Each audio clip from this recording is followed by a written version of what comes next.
함께 먹는 사람 중에 하나가 이 말을 듣고 이르되 무릇 하나님의 나라에서 떡을 먹는 자는 복되도다 하니 이르시되 어떤 사람이 큰 잔치를 베풀고 많은 사람을 청하였더니 잔치할 시각에 그 청하였던 자들에게 종을 보내어 이르되 오소서 모든 것이 준비되었나이다 하매 다 일치하게 사양하여 한 사람은 이르되 나는 밭을 샀음에 아무래도 나가보아야 하겠으니 청컨대 나를 양해하도록 하라 하고 또 한 사람은 이르되 나는 소 5겨리를 샀음에 시험하러 가니 청컨대 나를 양해하도록 하라 하고 또 한 사람은 이르되 나는 장가들었으니 그러므로 가지 못하겠노라 하는지라.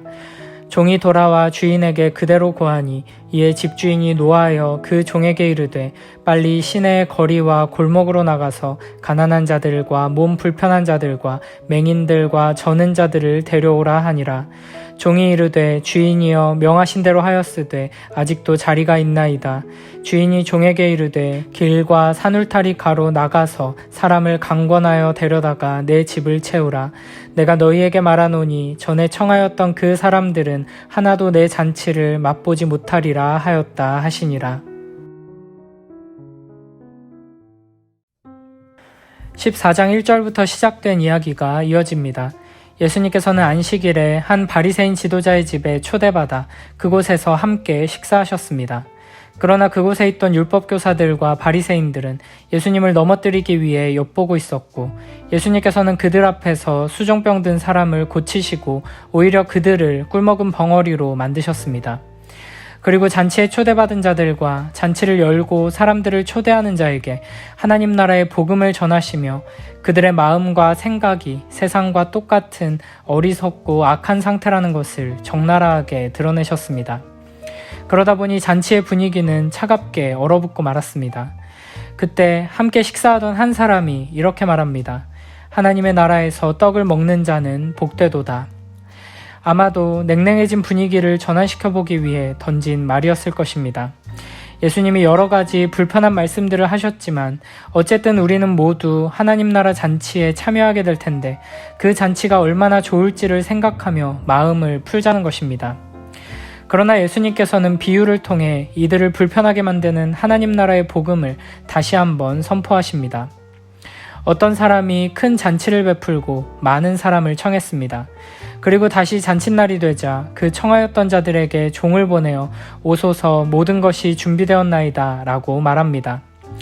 이 당시 사람들은 잔치를 열기 전에 먼저 초청 대상들에게 참석 여부를 확인하고 참석하겠다고 답한 이들에게 맞춰서 잔치를 준비했습니다. 그리고 잔칫날이 되면 시간에 맞춰 손님들에게 종을 보내어 잔치에 참여하도록 초대했습니다. 그런데 예상 밖의 상황이 펼쳐집니다. 잔치에 참여하겠다고 했던 손님들이 모두 당일이 되어서 참석하지 못하겠다고 말한 것입니다. 첫 번째 사람은 새로 산 밭에 나가봐야 한다고 말합니다. 두 번째 사람은 새로 산 소 5겨리를 시험해야 한다고 말합니다. 이 당시에 자기 소유의 밭을 가진 사람이나 여러 마리의 소를 가진 사람은 엄청난 부자에 속했습니다. 이 두 부자는 청컨대 나를 양해하도록 하라 라고 말하며 예의를 갖춰 초대를 거절합니다. 물론 밭에 나가고 새로 산 소를 시험해보는 것은 중요한 일일 수 있습니다. 하지만 이미 참석하기로 약속한 잔치에 가지 않을 만큼 급하거나 중요한 일은 분명 아니었습니다.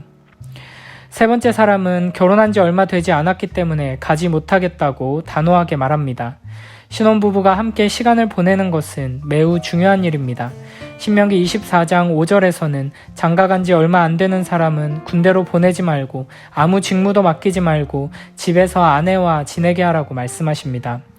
그럼에도 불구하고 이것이 미리 약속된 잔치에 불참할 만한 합당한 이유가 되는 것은 아니었습니다. 아마도 이 비유를 듣고 있던 사람들은 모두 이 세 사람이 잔치에 초대한 사람을 무시하고 있으며 잔치에 참석하고 싶지 않아 핑계를 대고 있다고 느꼈을 것입니다. 그리고 이것이 바로 이 이야기를 듣고 있는 율법교사들과 바리새인들이 하나님께 하고 있는 일이었습니다.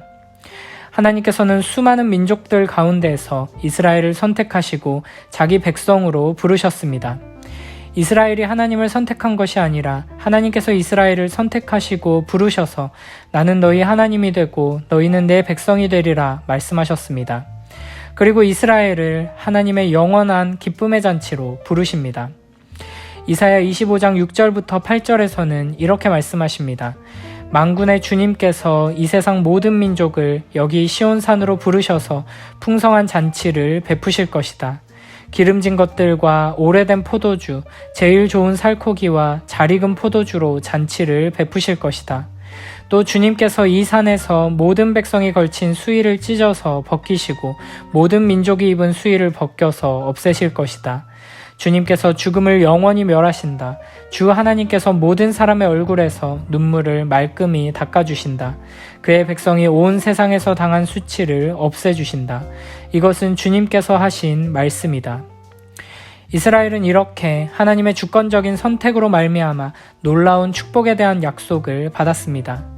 그리고 이제 예수 그리스도께서 오셔서 하나님 나라의 잔치가 준비되었으니 참여할 시간이 되었다고 선포하시는 것입니다. 그러나 이 잔치에 참여하기로 약속된 자들이 오히려 예수님을 거부하며 잔치에 참여하지 않겠다고 핑계를 대고 있는 상황입니다. 그들이 잔치에 참여하지 않으려고 하는 궁극적인 원인은 그들 안에 가득한 교만 때문이라고 할 수 있습니다. 그들은 스스로를 하나님 나라 백성이라고 생각하고 있었지만 정작 하나님께서 주시는 영원한 잔치를 소망하며 겸손히 기다리는 삶을 살지는 않았습니다. 그들은 이 땅에서 누리는 것들, 이 땅에서 가진 소유와 기득권들을 중요하게 여기며 살았습니다. 그들은 자신이 누리고 있는 것을 하나님보다 더 중요하게 여기고 하나님보다 더 사랑했으며 스스로를 의롭다고 생각했습니다. 21절부터 24절에서는 거절당한 주인의 반응에 대해 말씀하십니다. 종이 돌아와 주인에게 이 상황을 말하자 주인은 노하여 그 종에게 말합니다. 빨리 시내의 거리와 골목으로 나가서 가난한 자들과 몸 불편한 자들과 맹인들과 저는 자들을 데려오라. 앞서 13절에서도 잔치를 베풀거든 가난한 자들과 몸 불편한 자들과 저는 자들과 맹인들을 청하라고 말씀하셨습니다. 여기서도 마찬가지로 잔치 초대를 거절한 부자들과 잔치에 초대받는 가난하고 병든 자들이 대조됩니다. 잔치에 어울리지 않아 보이는, 잔치에 올 자격이 없는 자들을 초대하라는 것입니다.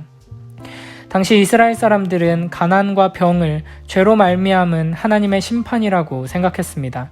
그런 인식 속에서 가난한 자들과 병든 자들은 하나님 나라에 들어갈 수 없는, 천국 잔치에 참여할 자격이 없는 자들이었습니다.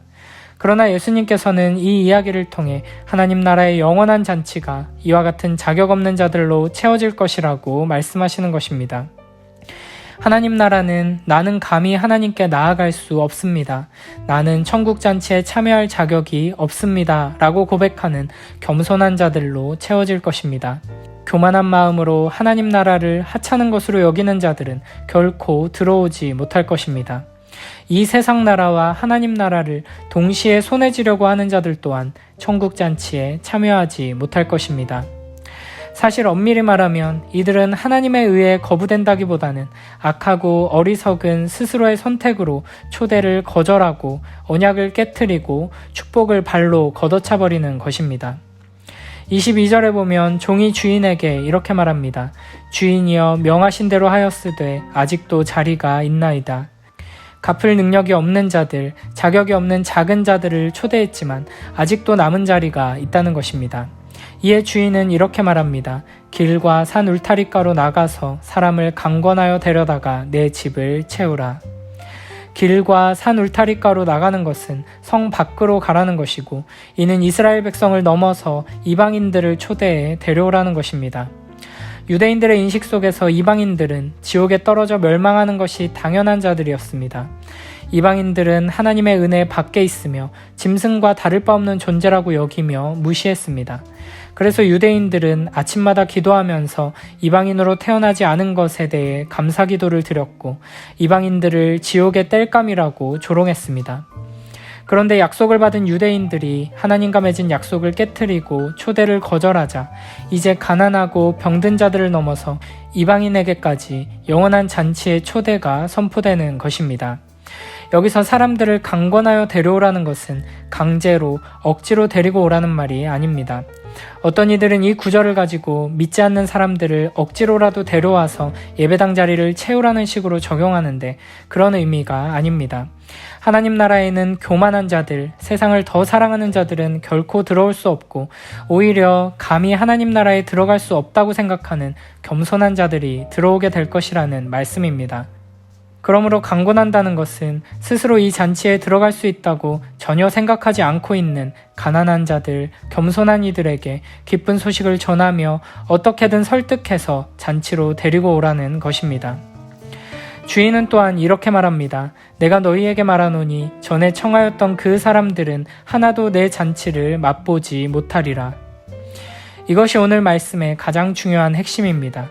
이미 잔치에 초대를 받았던 사람들, 이미 하나님과 가까이 있다고 생각하는 율법교사와 바리새인들이 오히려 잔치에 들어오지 못한다는 것입니다.